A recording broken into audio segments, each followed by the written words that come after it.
Hello, hello, hello. It is I, Lene Javette. This is the Melanated Air Hour. We do this every Tuesday and Thursday at 2 o'clock p.m. Eastern. Me and my beautiful co hosts make up Melanated Air. I am joined today by Teddy Ewing at The Real Teddy Talks. What's good? What's good? Coming to us all the way live from Egypt. We have Keisha Ravenel with at We Inspire Brand is her handle. Definitely go check her out. She's coming to us from New York.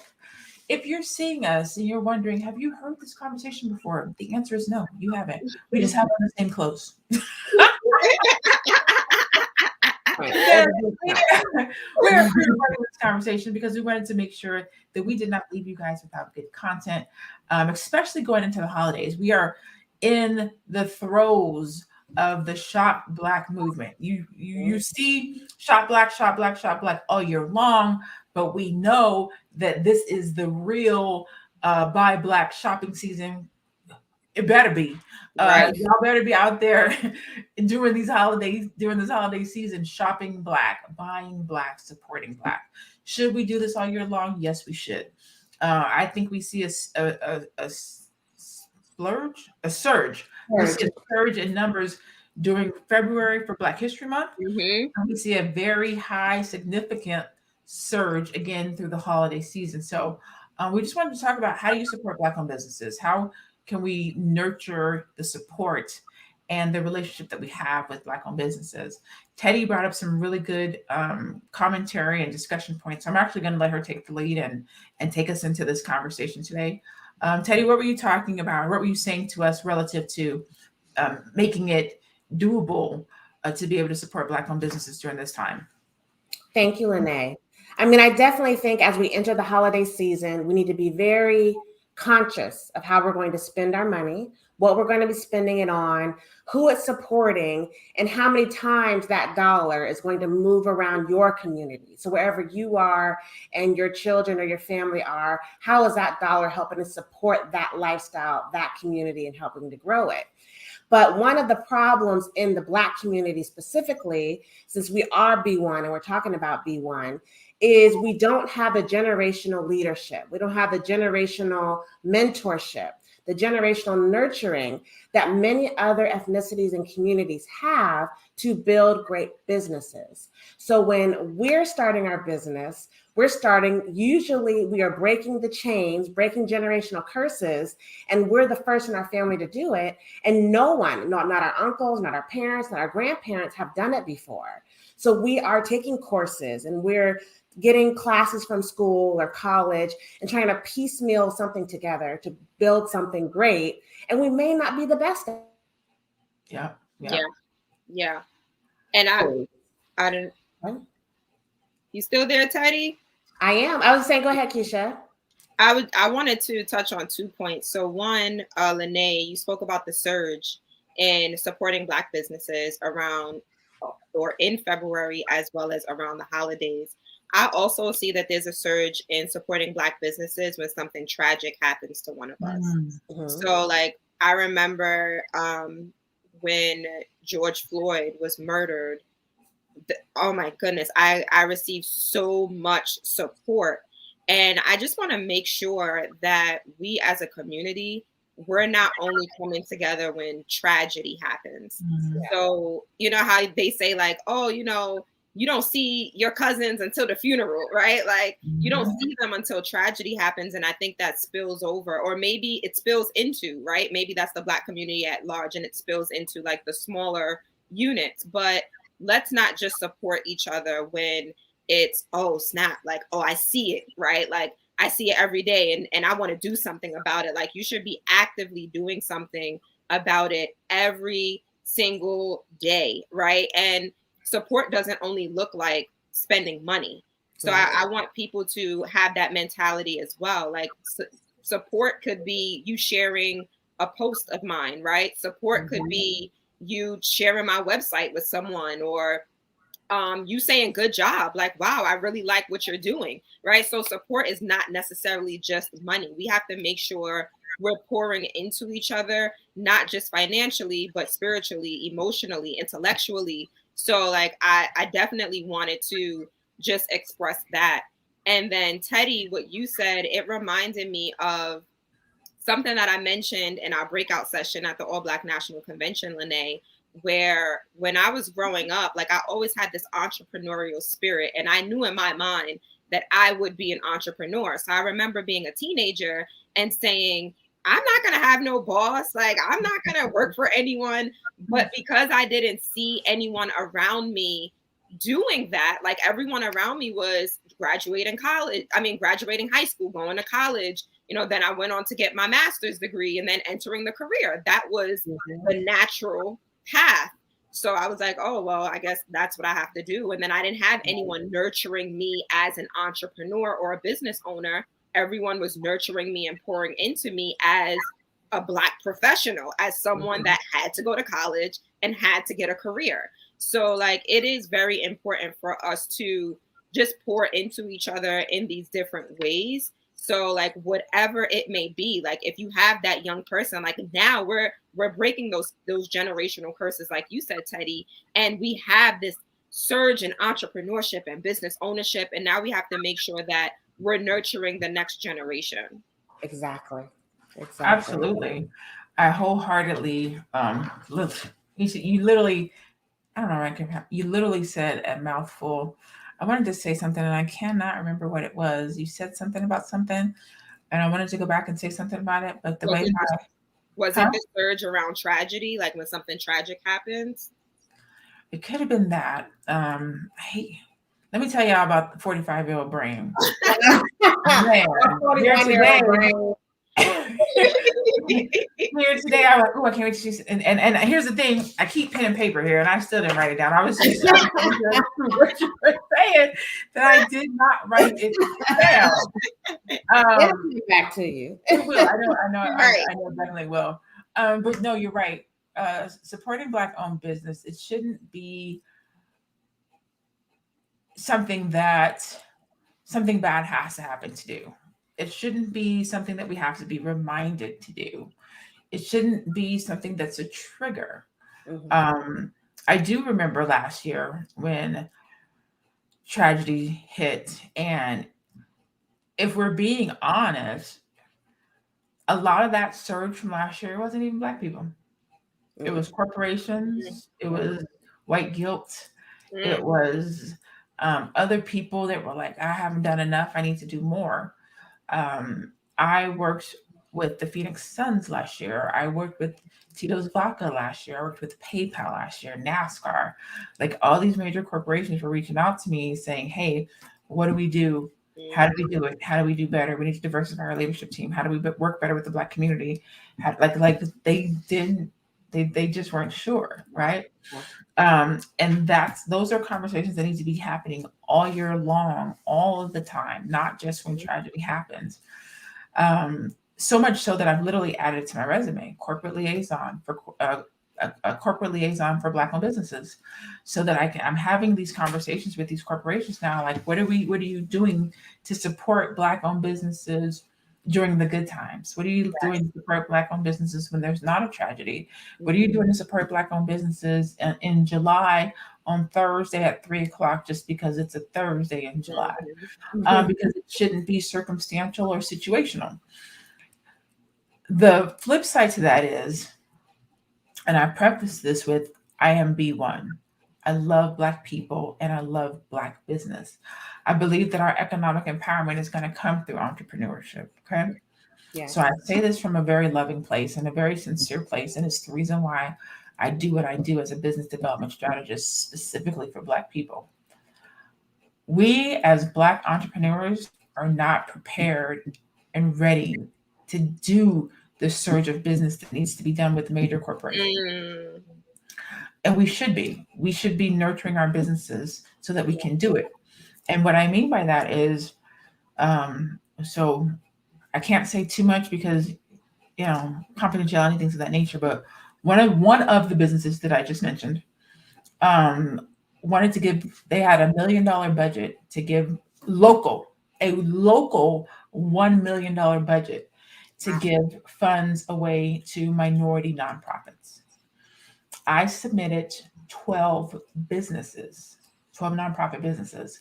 they could only use 4 of those businesses for a variety of different reasons. But some of the main points were they didn't have an EIN, they didn't have a business bank account, and they weren't licensed. They didn't have a business license.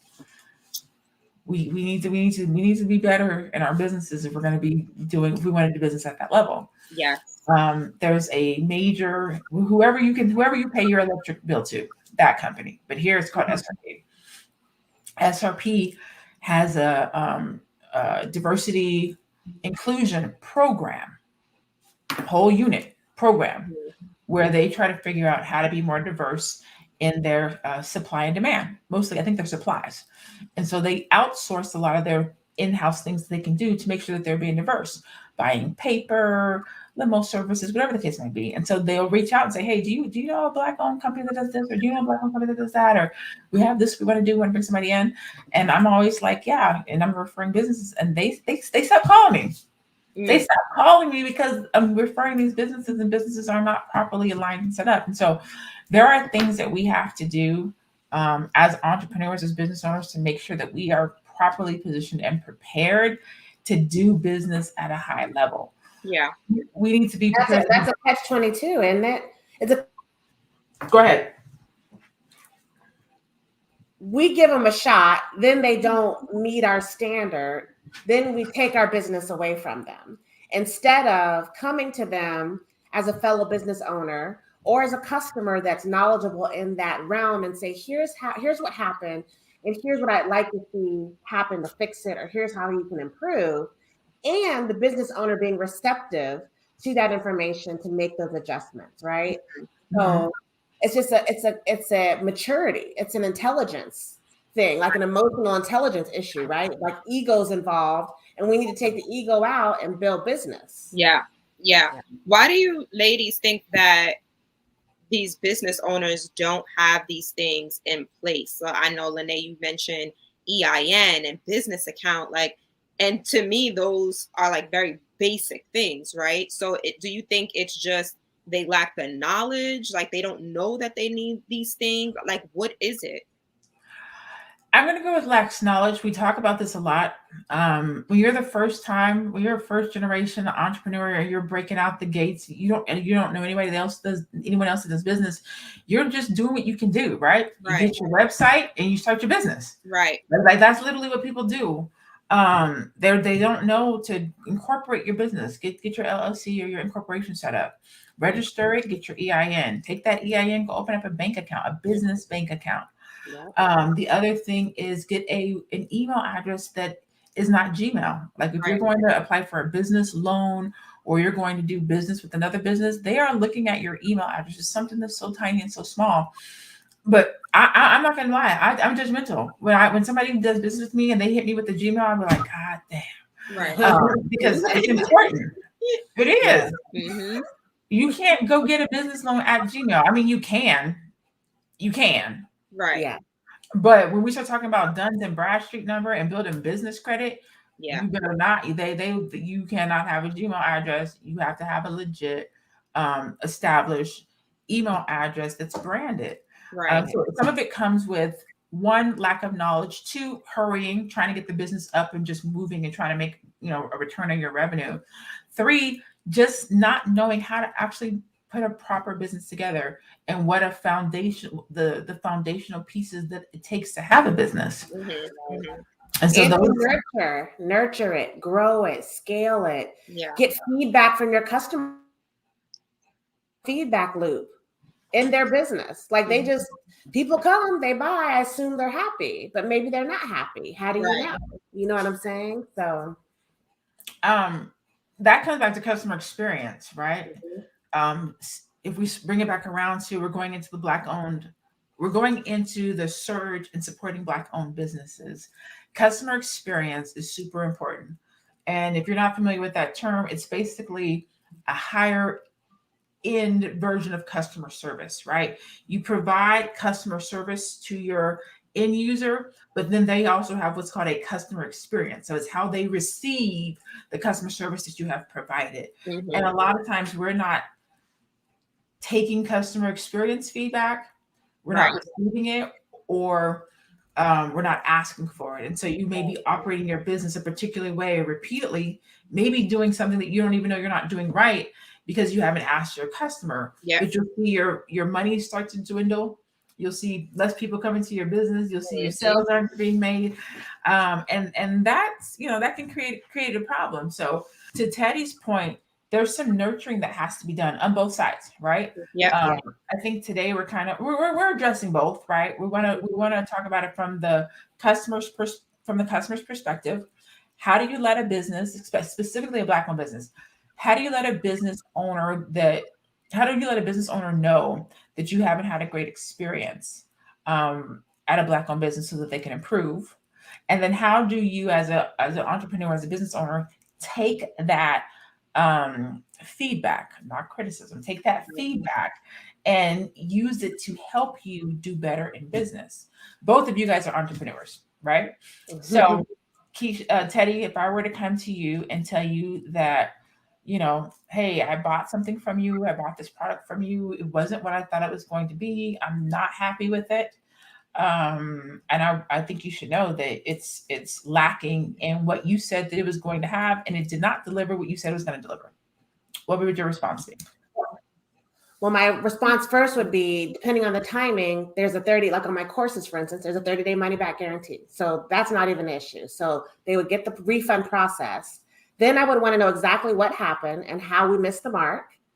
And then I would, not on the spot, I would say, I'm going to get back to you with how we're going to fix it. And then I would get with myself, my team, my husband, my VA. And I'm going to sit down while I talk to y'all. I've been standing up for a long time. Yes. Once I have the other side of the story, then I would figure out where the breakdown was. And if it was something that's a process problem, or if it was just a happenstance problem, and then I would get back to the customer.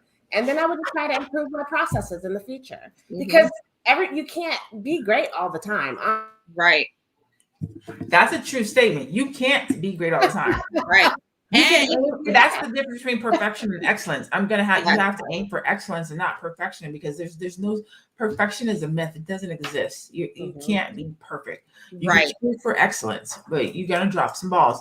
I think what you said specifically, Teddy, and I'm gonna come to you, Keisha, to get your response, is you don't have to have an answer on the spot. And I think a lot of times as entrepreneurs, when we get that criticism, we feel like we have to say something really quick. And sometimes when you say something really quick, you can say the wrong thing. Oh, I'm gonna give you a discount. Oh, we'll do it for free. Oh, I'll give you a refund. Sometimes that's not even what the client wants. They want to be heard. They want to know that you can resolve the problem. So saying, let me figure out a resolution and get back to you is absolutely okay. Right. Right. Yeah. Okay. What about you, Keisha? If somebody were to come to you and say, I guess going back to what Teddy said, you're not perfect, right? And then also you can't please everybody. So one product that worked perfectly or lovely for one person, like let's say a t-shirt, right? Somebody buys my I Am Enough t-shirt and they love it. Another person may not. So we have to think about that as well, so taking that constructive feedback and understanding that everyone is different. So for me, I would ask, okay, like you said, Lene, what didn't you like about it? What need didn't I meet? How can I serve you better? How can we resolve this? What did you have in mind? And it doesn't mean that you have to go along with what the customer says, because you ultimately have to do what is best for your business. But you need to hear the customer out, and they need to feel that they have been heard. So, and I think that that's what the customer wants. They want that respect, and they want to know, okay, this business owner, this business, they hear me and they value what I have to say. I've made mistakes in the past. It's my mistake because it's my business, right? But I do drop shipping. And one time a customer received a hoodie with stains on it. And I didn't know, of course, that's one of the cons of drop shipping, because I don't see the product when it goes out, so I have a company fulfill my order. So I was extremely apologetic, wow, I am so sorry. No excuses. I am so sorry about this. I said, please send me photos. I was able to receive the photos, send it to my drop shipping company. They refunded me the money. And I asked the customer, would you like your money back, or would you like another hoodie? What do you want? And they said, no, I want another hoodie. I said, okay, you can keep that hoodie. You know, do whatever you want with it, and I'll send you another hoodie. Good. Yeah, I think how you respond to the customers and your clients is super important. I don't think that anyone expects you to be Superman or Superwoman or operate at such a high level. I think that the response is what's important, right? I pride myself on delivering top-notch upscale products specifically because I deliver to Black people and I want Black people to get to a place where where we expect to get top-notch quality products and services, right? Because we are Black. Right. But sometimes it's not a match. Sometimes somebody will buy something and it's over their heads, or they'll buy something and it's not high enough. They're like, oh, I thought this was going to be further. You cannot please everybody. And so, the couple of times so that I have had somebody reach out to me and say, hey, this isn't what I was wanting, or this isn't what I was looking for. I don't have the time, or the case might be. Like, Teddy, you got 30-day money back guarantee. Some products, sometimes it's 14 days. It depends on what it is. Depends on how much intellectual property it is, right? Some things you can't unsee. So sometimes it has a refund, and sometimes it doesn't. Like, if you see it, you got it. It's in your brain. And other things, it's like, yeah, you got 30 days. If it works for you, it doesn't work for you. But I definitely think it's important to take into consideration every situation. Like, sometimes you deal with the business and they're like, it's this all the way across the board, but it's not.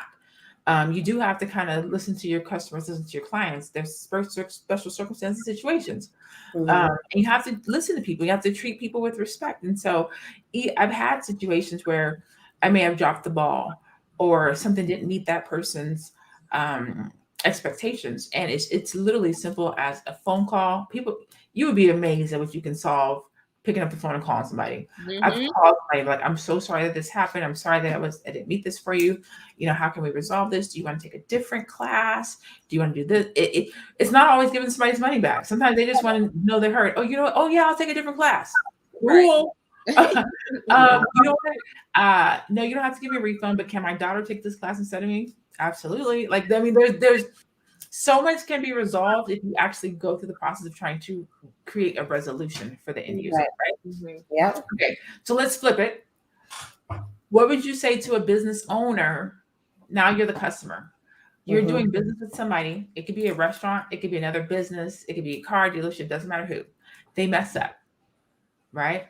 The only thing caveat, of course, is a Black-owned business. They mess up. How would you go about communicating to them that they did something wrong? Teddy? I'm going to be honest and say, I really want to be better at providing feedback, because sometimes Hold on, Teddy. They're not. Go ahead. You're back. You're back.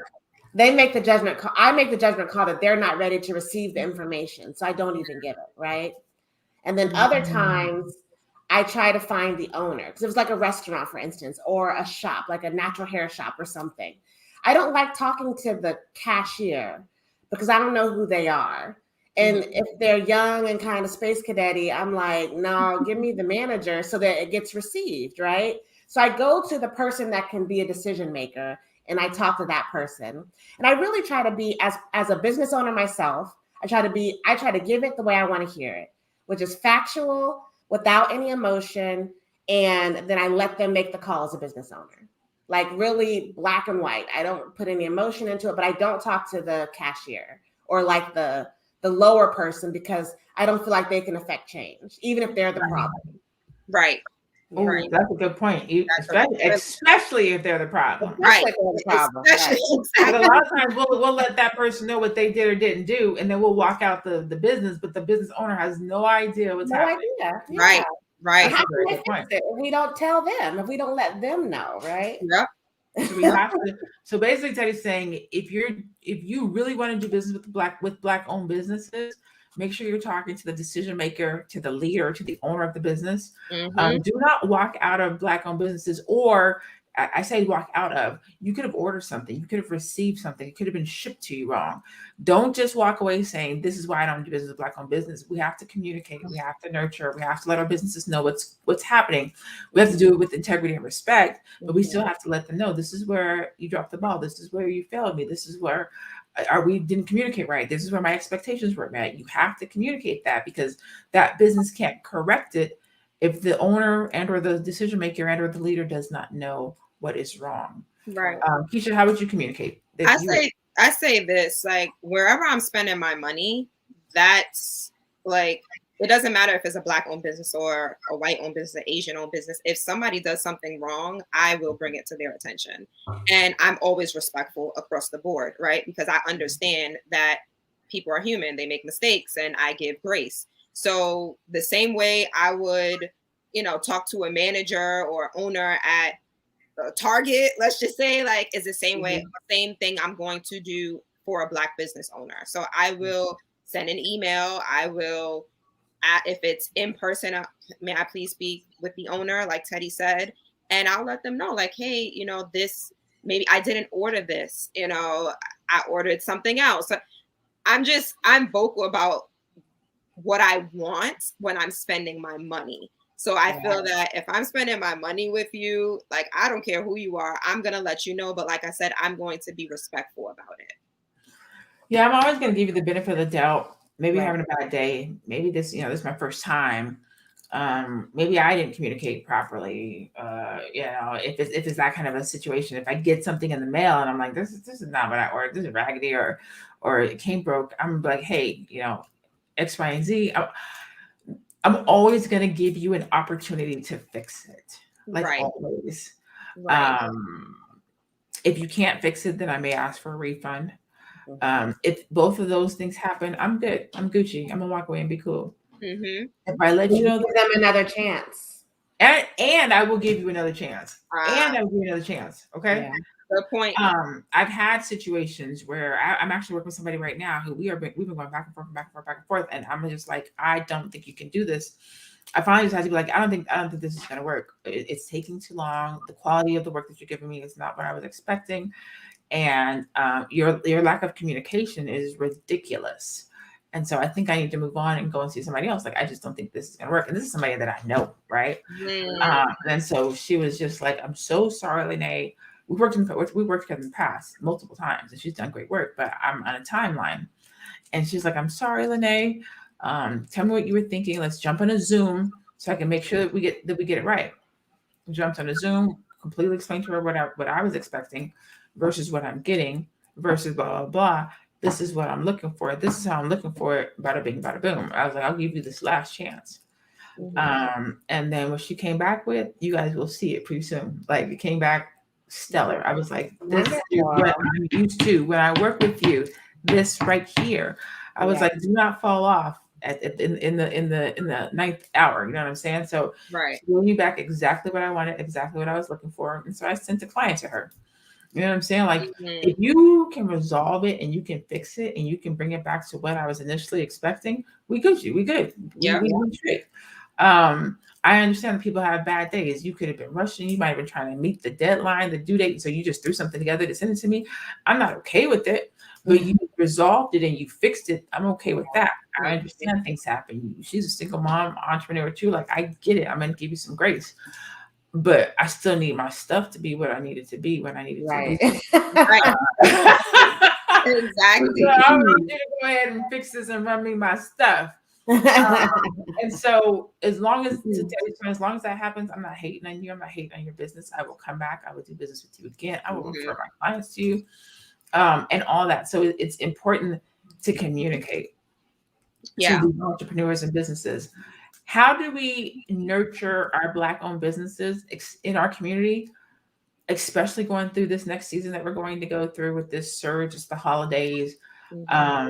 Some of it is giving each other grace. Some of it is recognizing what the business owner has control over, what they do not.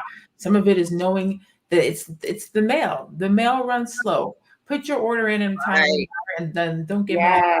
They order out to you on time. You don't be placing last minute orders. Go ahead. Can I also mention recommendations? So there is this spot that me and my friend go to on a regular basis. It's not the best spot, but it is a Black-owned business. And it's not the best spot because, like, this business, it's always something with it. And I don't want to say what it is because they might be watching. I don't know. there's always something, and we're just like, why do we continue coming here?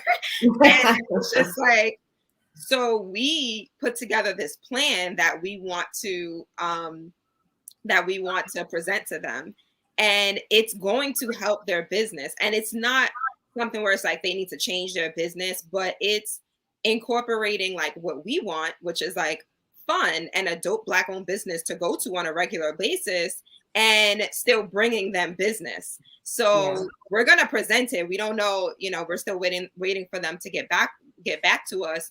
But I think that's also a cool idea, right? Like win-win situations, recommendations on like what you can do. And of course, we don't want to overstep. So we're not going to bring to them like, oh, your business is this and you don't have this, right? It's not going to be that. We're going to present it in a way that it's about us and what we would like for us and not for them, but it still will be beneficial. Good. That's important. I think you made a great point. And this is one of those points I like to make sure I emphasize to entrepreneurs specifically is do not believe that just because you are a Black owned business that we have to give you our money. Right. We don't have to support you because you're Black. Yeah. I support you because you do good business and you happen to be Black. Not Black owned businesses that do bad business. You don't get a pass just because you're Black. You don't get to get my money just because you're Black. You still have to operate a good business. And by good, I understand that there's going to be some mistakes. But to your point, if I keep coming to your establishment and you keep making these mistakes and you haven't corrected them, or you're not trying to correct me, you're not trying to hear me, and you're not listening to my recommendations, and I have given you feedback, what I will do is take my business elsewhere, but that elsewhere will be to another Black owned business. Yes. Right. Yeah, I love that. And intentionality. I think that's the most important thing is you have to seek Black businesses that you want to support. Use the review system, use your network. Support it. We're gonna have people in the comments at home watching the replay videos and be like, Teddy. I know, video with the string on it. Yeah, be intentional about where you spend your money, with the Black business or not. Know where it's going. Yes. So during this season, we just wanted to come and just remind people, support your Black owned businesses. Help your Black owned businesses, nurture your Black owned businesses, give them feedback, give them commentary, be respectful, operate with integrity, let them know what they do good, write a testimonial. If you get some good service, give them a big ups. If they don't do great service, let them know that too. Let them know where they can do better, let them know where they can improve. The onus is on us, right? The success and the vitality of our businesses, that is on us. We have to do a better job as consumers, letting our businesses know what they're doing right and what they're doing wrong. Yes. Unfortunately, the only time we talk about things is when things are bad or wrong, when somebody does this wrong. This is a great time to talk about the good service you got, the good products you got, make a recommendation, share, do a box opening, show somebody what you got. Buy another one for somebody else. Keisha was talking about support. Support doesn't. That's what I was saying. Thank you. It always comes back. Keisha was talking about support and ways that you can support. Sometimes support's not about you. Sometimes you can support somebody's business for somebody else. If you see a product, good, or service that is not good for you, but you know it'll work for your niece, your nephew, your cousin, your sister, your brother-in-law, support that Black owned business and get it for the person who needs it. There's so many different ways that you can support. Yeah. I knew I had a good thought. I just like, it came back to me. So that's our conversation for today. We just want to be cognitive and intentional about making sure that we do not leave Black owned businesses out of the holiday season. That we do not use the excuse why we can't support Black owned business. There's way more great, intentional, Black excellence B1 type businesses out there than there are not, right? Yes. And just be intentional about seeking those out and finding them and nurturing them and supporting them and giving them the advice and feedback and testimonials when they do good things. This is that time. This is that season. We should be coming together, unifying, working together, supporting each other all year long. but specifically right now when we know you guys be out here making it rain. Yeah. Make it rain for Black-owned businesses. Anything you guys want to say to close this out before we head out of here? Any little final comments? I don't want to say it because I'm gonna get cut off, but next week we're planning some good stuff next week. Don't forget to mention that. Yes. Hey, okay. You have anything, Keisha? And no, I was actually going to go back to the support thing. That support doesn't only look like spending money with that business, but sharing it with other people and spreading that awareness about the business. Yes. And so subscribing, liking, leaving comments. Yes. Giving a thumbs up, going subscribing, go following all of us on our Instagram and on our YouTube and on our Facebook. That's how you can support. Shameless plug. Okay. So quick, if you stayed this long and you're watching the end, then you need to know this. On Thursday, November 18th, we are doing a special Black Friday edition where we the women of Melanated Air will be giving out some promotions for some of the products that we have, business coaching, ways to start a business, how to start a t-shirt business, how to exit. I'm not exactly sure. I don't want to say everything. I know Teddy does crypto, but I don't know if crypto is going to be one of the things, but just come back. Okay. I'm like, I don't want to be like, it's going to be crypto. She'll be like, that's not going to be what that's not in there. Then they don't know what she's talking about. Yeah, Lene says it's going to be crypto. Okay. So what you do want to do is tune in on November 18th to find out exactly what we're going to be giving away. So we're going to have some discount codes, maybe some freebies. I have no idea exactly what it's going to be, but definitely tune in on the 18th. We, the Women of Melanated Air, we want to love on and support you for all the love and support that you've been showing us since we've launched. And so that will be our Black Friday special where we will give out some special stuff, some codes, and some different things for those of you that are interested. With that being said, we thank you so much for tuning in to Melanated Air. We love you. We appreciate you. We thank you. And go follow us. Go find us on social media. Like, follow, subscribe, and share. Okay. We love you. Be blessed. Love you.